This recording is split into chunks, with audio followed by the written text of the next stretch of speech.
तर प्रेक्षकांनो, आजचा रिव्ह्यू खरंच खूप जबरदस्त दाखवलाय. ठरलं तर मग या मालिकेचा सुरुवातीला आपण बघतोय अर्जुनने पेनड्राईव्ह मधले सगळे पुरावे दाखवले.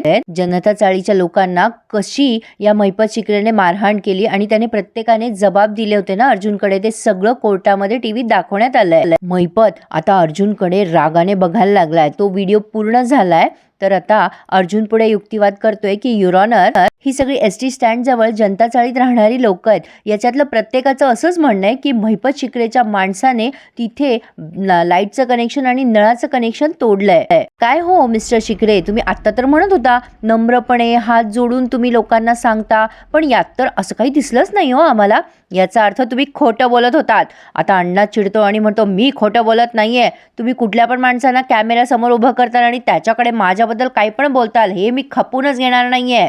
अर्जुन चिडतो आणि म्हणतो खोटं ही माणसं नाही, खोटं तुम्ही बोलताय. मग रविराज म्हणतात की अर्जुन सुभेदार कुठलाही पुरावा उभं करतायत कोर्टासमोर. मग आता अर्जुन म्हणतो ऑन कॅमेरा बोलतोय मी, सगळ्यांच्या समोर झालंय हे. अर्जुनने काही पेपर सादर केलेत आता न्यायाधीशांकडे आणि सांगतोय की या पेपरवर जनता चाळीतल्या सगळ्या लोकांच्या सह्या आहेत. 100च्या वर लोकांनी स्टेटमेंट दिले. ते चुकीचं नक्कीच नसणार आहे. अण्णा आता चिडतो आणि म्हणतो 100 येऊ द्या, नाही ते 1,00,000 लोक येऊ द्या, मी बघतोच आता कोण काय करतं ते. मी धमकवलेलंच नाहीये जनता चाळीच्या लोकांना. आता मनात अण्णा विचार करतोय जनता चाळीचा मॅटर या सुभेदारला कळलाच कसा, आता उलटला नाही म्हणजे झालं. आता रविराज म्हणतात मला एक कळत नाहीये, महिपत शिकरेच्या व्यवसायामध्ये म्हणजे अर्जुन सुभेदारांना सिद्ध काय करायचंय. अर्जुन म्हणतो रविराज सर, तुमच्यासारख्या हुशार आणि अनुभवी वकिलाला कळत नाही ना, हेच दुःख आहे. मिस्टर किल्लेदार, तुम्ही छोट्यातला छोटा पॉइंट सुद्धा केसमधला पकडता आणि हा एवढा मोठा मुद्दा तुम्हाला पकडता आला नाही का? तुम्हाला मुद्दाम लक्षात आणायचं नाहीये.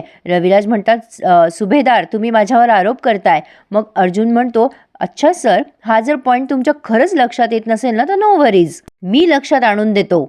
मग अर्जुन मधुभाऊंची स्टेटमेंट घ्यायला जातो आणि म्हणतो मधुकर पाटील, हे महिपत शिकरे जेव्हा तुम्हाला तुमचं आश्रम विकत घ्यायसाठी आले होते तेव्हा त्यांनी तुम्हाला असंच हात जोडून नम्रपणे विनंती केली होती का, बाबा रे तुझा आश्रम मला दे. मग हे मधुभाऊ म्हणतात नाही नाही, अजिबात नाही, हा माणूस धमक्यांशिवाय एक वाक्य सुद्धा बोलत नाही. याने माझी अधिकची जमीन विकत घेण्याची तयारी दाखवली, पण सुरा दाखवून हा माणूस मला बोलला बऱ्या बोलानं तुझी जमीन विक, नाहीतर तुझा खून करायला पण मी मागे पुढे पाहणार नाही. आमच्या आश्रमातली लेकरं घाबरली हो जज साहेब. मधुभाऊ आता रडायला लागतात. अर्जुन त्यांच्या हातावर हात ठेवून त्यांना आधार देतो की टेन्शन घेऊ नका म्हणून. अर्जुन आता म्हणतोय युअर ऑनर, महिपत शिकरेसारखी माणसं त्यांचा हेतू साध्य करण्यासाठी कोणाचाही खून करायला मागे पुढे पडणार नाहीत, ही गोष्ट सिद्ध झाली आहे. पण रविराज म्हणतात युअर ऑनर, मधुकर पाटील हे कुठल्याही मार्गाने स्वतःची सुटका करून घेण्यासाठी असंच बोलणार. अर्जुन म्हणतो मला माहीतच होतं की तुम्ही असंच बोलणार, माझ्याकडे आणखीन एक विटनेस आहे. मग तो अण्णांना खाली बसायला सांगतो आणि सायली सुभेदारांना त्या विटनेस बॉक्समध्ये बोलवण्यात येत आहे. मग आता युअर ऑनर परमिशन ग्रँटेड म्हणतात. तर सायली तिथे विटनेस बॉक्समध्ये आली आहे. मग अर्जुन तिला प्रश्न विचारतोय मिसेस सुभेदार, तुम्ही लग्नाआधी जेव्हा सायली मधुकर होतात तेव्हा तुम्ही आश्रमातच राहत होतात ना, तेव्हा महिपत शिकरे त्यांनी तुम्हाला कसा त्रास दिला होता, प्लीज कोर्टाला सांगाल का. सायली म्हणते ते दिवस मी कधीच विसरणार नाही. साक्षीने आणि ह्या महिपतने आम्हाला धमक्या द्यायला सुरुवात केली. आमच्यातल्या काही लोकांना पैशाचं आमिष सुद्धा दाखवलं.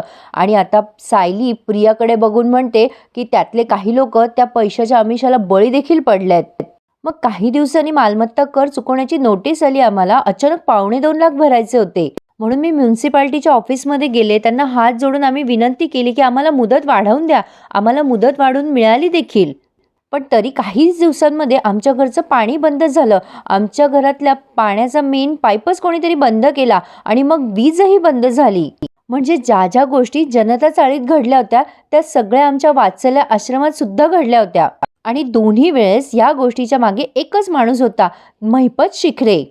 सायली पुढे म्हणते जमीन मिळवण्यासाठी हा माणूस काहीही करू शकतो. खून करायलाही कोणाचा मागे पुढे बघणार नाही हा माणूस.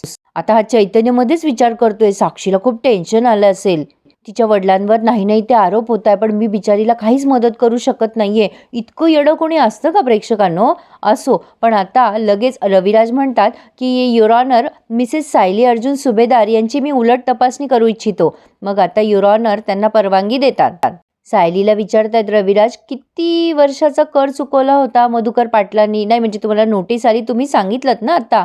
मग सायली म्हणते, नाही नाही, मधुभाऊंनी कर थकवलेलाच नव्हता, ते वेळोवेळी कर भरतच होते आणि म्हणूनच आम्हाला या सगळ्या प्रकाराच्या बाबतीत आश्चर्यच वाटलं. पण हे सगळं लाईट बंद करणं, कर चुकवायची नोटीस देणं, पाणी बंद करणं, हे सगळं महिपतने केलं, याचा काही पुरावा आहे का तुमच्याकडे? नाही म्हणजे त्याची धमकी दिली, त्याचा एखादा व्हिडिओ वगैरे आहे का तुमच्याकडे? आता अर्जुन मध्येच बोलायला जातो आणि म्हणतो, माइंड ब्लोईंग. म्हणजे माझ्या सिनियर वकिलांचं म्हणणं आहे की एखाद्याचा खून होत असेल तर त्याला वाचवायचं नाही, त्याचा व्हिडिओ बनवायचा. राईट ना मिस्टर किल्लेदार? रविराज मग अर्जुन समोर जातात आणि म्हणतात, तुम्ही बोलण्यात कोणालाच हार मानत नाहीत ना? अर्जुन म्हणतो, तुमच्याकडनं शिकलोय मी.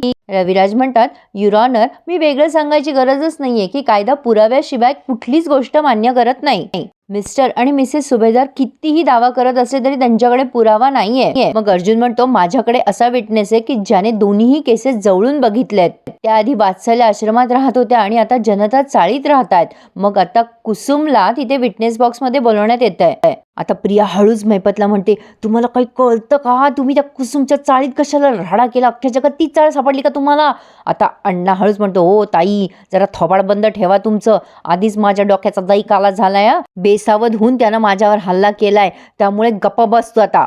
मला हे निस्तरू दे. आता अर्जुन पुढे कुसुमला प्रश्न विचारतोय, मिस कुसुम राऊत, तुम्हाला काय अनुभव आला या माणसाचा दोन्ही वेळेला? प्लीज कोर्टानं सांगा. मग कुसुम म्हणते, ह्या माणसाचा दोन्ही वेळेला अतिशय घाणेरडा अनुभव आलेला आहे आम्हाला. त्याच धमक्या, तीच अरेरावी, तसंच लाईट आणि पाणी तोडणं. कुसुम रविराजांना म्हणते, रविराज सर, मी या महिपतच्या माणसांना ओळखते. आमच्या चाळीमध्ये जेव्हा लाईट आणि पाणी परत आलं ना, तेव्हा ते विचारायला आले होते, कोणाची हिंमत झाली तुम्हाला मदत करायची?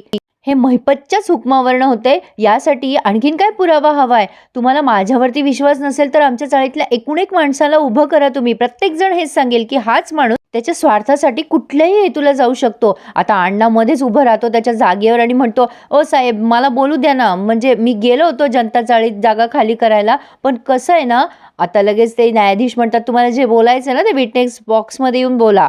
अण्णा मग विटनेस बॉक्समध्ये येतो. भलता चॅप्टर आहे हा अण्णा. कुसुम जागेवर जाऊन बसते. मग आता अण्णा म्हणतो, साहेब, मी तुम्हाला माझ्या मोबाईलमध्ये काहीतरी दाखवतो, म्हणजे तुम्हाला गोष्टी क्लिअर होतील. तुम्ही माझा मोबाईल बघा ना, हवं तर बघा बघा. आता अर्जुनकडे तो मोबाईल देतो आणि अर्जुन तो मोबाईल न्यायाधीशांकडे पोहोचवतो. प्रिया हळूच पुन्हा म्हणते, तुझ्या बाबांना काय वेळ लागलाय का साक्षी? अगं त्या काय खुनाच्या कबुली देणारे का काय? ते खून कोणी केला? खोटी साक्ष कोणी दिली? काय चाललंय त्यांचं? साक्षी म्हणते, अगं गप्प बस ना जरा, प्रार्थना कर ना, तुला वाटतंय तसं काही नसेल म्हणून. मग महिपत सांगत असतो, साहेब, अहो त्या जनता चाळीच्या जागेवर अशा अशा आलिशान बिल्डिंगी उभ्या राहणार. आता वरच्या मजल्यावर कोणाकोणाची नावं लिहिली आहे बघा बरं. ते नितीन मानकरी, अंजली पवार, त्याच्यानंतर अशोक गायके. अहो कोण आहेत ही लोक? जनता चाळीतलीच लोक आहेत ना. त्यांना मी मोठी घर देणार आहे आणि नुसती घरं नाही देणार आहे साहेब. अहो नुसती घरं नाही देणार आहे, म्हणजे त्याच्या बदल्यात मी चांगला संडास पण देणार आहे त्यांना, इंग्लिश संडास देणार आहे. किती विचार करतोय मी त्यांच्या चाळीतल्या लोकांचा. अहो 90% लोक तयार झाले होते, 10% लोकांना समजत नव्हतं, तर काहीतरी झाली असेल मिस्टेक. नाही म्हणजे एवढं 19-20 होतंच ना. आता अर्जुन चिडतो आणि म्हणतो, 19-20 म्हणताय तुम्ही याला? जिवे मारण्याच्या धमकीला? अण्णा म्हणतो, नाही हो नाही, मी धमकी नाही दिली, मी एकदाच गेलो होतो जनता चाळीत. आणि साहेब, आम्ही चाळ नाही हो रिकामी करत, आम्ही दुसऱ्या कंपनीला देतो, आम्ही एजन्सीला देतो ते काम. आता त्यांच्या लोकांनी जर काही केलं असेल खालीवर उलट तपासणी, तर आम्हाला कसं कळणार नाही का? हा साहेब, आम्ही ते काम करतच नाही ना. अर्जुन म्हणतो, हे असं तुम्ही बोलून रिस्पॉन्सिबिलिटी झटकू शकत नाही. दरवेळेला सेम पॅटर्न फॉलो करताय तुम्ही. हे जज साहेबांना दिसलंय आणि कोर्टाला सुद्धा. तुम्हाला जेव्हा लक्षात आलं ना मधुकर पाटील त्यांची जमीन विकत नाहीयेत, तेव्हा तुम्ही तुमच्या मुलीला सांगितलं विलासचा खून कर म्हणून, आणि तिने तो केला. महिपत शिखरे जमीन मिळवण्यासाठी कुठल्याही थराला जाऊ शकतो. त्या सगळ्यांचे चेहरे खूप घाबरलेत असं दाखवलंय त्यांनी. अर्जुन तर खूप फॉर्म मध्ये आज. मग रविराज उठून उभे राहतात आणि म्हणतात, युअर ऑनर, अर्जुन सुभेदारांचं ना प्रोफेशन जरा चुकलंच आहे. त्यांनी खरं तर थ्रिलर सिनेमाचं लेखक असायला हवं होतं. त्यांनी असं चित्तथरारक कहाण्या बऱ्याच चांगल्या रचल्या असत्या. पण कोर्टामध्ये कहाण्या रचून चालत नाहीत ना, इथे पुरावे लागतात. आहे का तुमच्याकडे पुरावा? अहो नाहीये तुमच्याकडे पुरावा. आता अर्जुन काही बोलणार तेव्हा पुन्हा एकदा रविराज म्हणतात, अहो नाही हो तुमच्याकडून पुरावा. आणि युअर ऑनर, धमक्या देणं ही गोष्ट महिपत शिकरेंनी प्रत्यक्ष केलेलीच नाहीये. त्यांनी सांगितलं की त्यांनी एजन्सी नेमलेली आहे, तर त्या लोकांनी काही केलं असेल तर ते ह्यांना कसं माहिती. पण महिपत शिखरे यांचा हेतू चांगला होता. अटॅच असलेली टॉयलेट ते लोकांना देणार होते चाळीतल्या. अर्जुन म्हणतो त्यांचा मार्ग नक्कीच चुकीचा होता युअर ऑनर, गुंडगिरीचा मार्ग होता. मग रविराज म्हणतात, महिपत शिखरे जर एवढे निर्ढावलेले गुंड होते तर त्यांनी मधुकर पाटलांचा खून का नाही केला. हे विलास कुठून आला मध्येच आणि ही साक्षी शिखरे कुठून आली मध्येच. काही नाही हो युअर ऑनर, कशाला मेळ नाहीये. मुळात महिपत शिखरे कुठला व्यवसाय करतात याचा या खुनाशी काहीच संबंध नाहीये.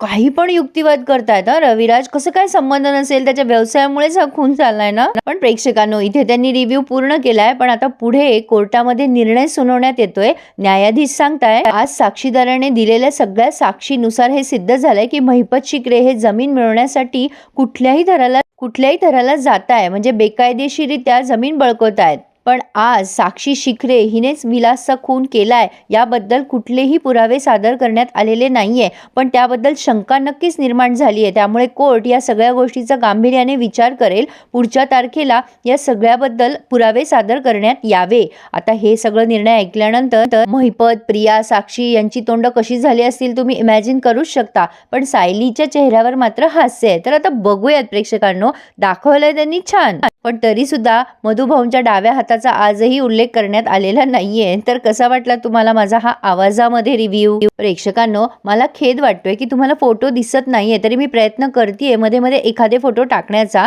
माझं चॅनल त्यामुळे रिस्क मध्ये येऊ शकतं. आणि प्रेक्षकांनो, मला सांगा, जर माझं चॅनलच राहिलं नाही तर मी तुम्हाला माझा आवाज कुठून ऐकवू. तरी सुद्धा मी काही प्रयत्न करतेय तुम्हाला फोटो सहित रिव्ह्यू देण्याचे. पण खरंच थँक्यू सो मच प्रेक्षकांनो, तुम्ही सगळेजण मला खूप सपोर्ट करताय. खरंच त्याबद्दल तुमचे खूप खूप आभार. तर प्रेक्षकांनो, आजचा रिव्ह्यू तुम्हाला कसा वाटला मला नक्की कळवा. आणि प्लीज लाईक, कमेंट आणि सबस्क्राईब करायला विसरू नका. धन्यवाद.